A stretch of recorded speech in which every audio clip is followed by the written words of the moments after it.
New claims have emerged about Melania Trump's contact with Amanda Ungaro while Ungaro is being held in ICE detention. And according to a new source, Melania was more directly involved than previously understood. The claims are coming through independent investigator Anthony Andrews, who says he's been speaking directly with Ungaro for weeks and receiving voice notes, messages, documents, and detailed accounts from her directly. And during a new appearance on Billy Bush's Hot Mike's YouTube, the story suddenly escalated because Andrews describes direct outreach to Melania during ICE detention, Brazilian government involvement in Ungaro's return, alleged hush money recordings, a second woman accusing Paolo Zampolli of assault, custody battle developments, CNN cancellations, and multiple claims that go far beyond what's previously been public, including one allegation involving Paolo Zampolli that honestly sounds so bizarre it barely sounds real. So in this video, we're going through the biggest new claims from that interview, what appears to be actually new information, and why this entire story suddenly feels like it entered a much more serious phase. But before we begin, be sure to like and subscribe because this story is far from over. Anthony introduces the first major claim. It goes way beyond proximity in social circles. It's actually direct communication from Melania Trump. She personally, when she was in ICE detention, she personally reached out to Melania, and Melania directly refused to help her. Really? Yes. So texted her or something. Pardon me? Yeah. So she texted Melania and said, "Help me out here." And Melania said, "This is not my business. I cannot help you." Oh. Yes, pretty much. And you had already mentioned about the birthdays and the Secret Service, and this love she had for their child and everything. So Amanda personally contacted Melania, and Melania told her that she can't help her. Now, structurally, this is what changed the tone online, because in his telling, this becomes the emotional trigger point, not just detention or custody conflict, but perceived abandonment. And whether true or not, that becomes the emotional fuel behind everything that follows. But then, the interview suddenly gets much bigger than the interpersonal drama, because Anthony claims Amanda wasn't actually removed through normal deportation processes. She actually was not deported by ICE because of Paolo. She actually worked with a UN ambassador that she had worked with when she was an ambassador, and they contacted the Brazilian government, and the Brazilian government coordinated her escape to Brazil away from the threats that were happening here in the United States towards her while she was in custody. This is where the interview suddenly changes scale. Anthony claims a UN-linked contact got involved, the Brazilian government coordinated her return, and safety threats were part of the reason. Now again, this is an allegation relayed through him, but notice what happens structurally. The framing changes from ICE deportation story to cross-government extraction narrative. And that's where the interview starts spiraling into something much stranger, because then he pivots into alleged influence over detention itself. Paolo influenced the detainments. That was verified by New York Times 2 weeks ago. They had a big story on it. She was in one facility for just over 3 months, and then she ended up in Louisiana for 4 days. She has described... So dark. Yeah, she had described her confinement, and it's just horrible experience. He claims Paolo Zampolli influenced the detention process, but not necessarily the final deportation outcome. And what's interesting is how he frames it. Not he controlled everything, but he had enough access to shape the environment. And throughout this interview, Anthony keeps returning to one recurring theme: power networks, diplomatic access, political proximity, institutional relationships. That's the actual through line of the interview. Not Epstein, not even Melania, influence. And then the interview escalates again, because Anthony starts claiming he has heard recordings. So I have heard voice recordings as well, more than one from 10 days ago, where he was offering her money to be quiet. This is where the story becomes psychologically sticky, because now we're not talking about claims, we're talking about claimed evidence.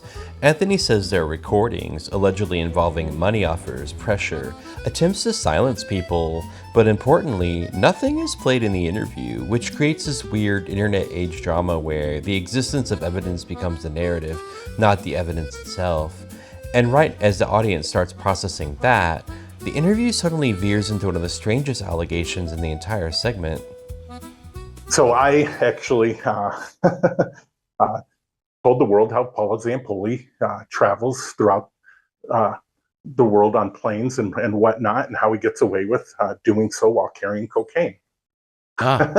He's carrying cocaine, probably up his ass. Nope, it is Vicks VapoRub. I bet your grandma never told you about that. So Zampolli, according to Amanda, Zampolli removes moves the top layer and sticks the blow underneath the Vicks VapoRub. Yeah, because dog sniffers miss now it. He's got to go up his ass because, well, we know. Okay, this is the moment where the interview becomes almost surreal, because Anthony repeats an allegation that cocaine was allegedly concealed under layers of Vicks VapoRub, which is so bizarrely specific that it almost acts like a psychological reset for the audience. And weirdly, those hyper-specific details are often what make internet stories spread fastest, because people don't remember there were allegations, they remember, wait, the Vicks VapoRub thing?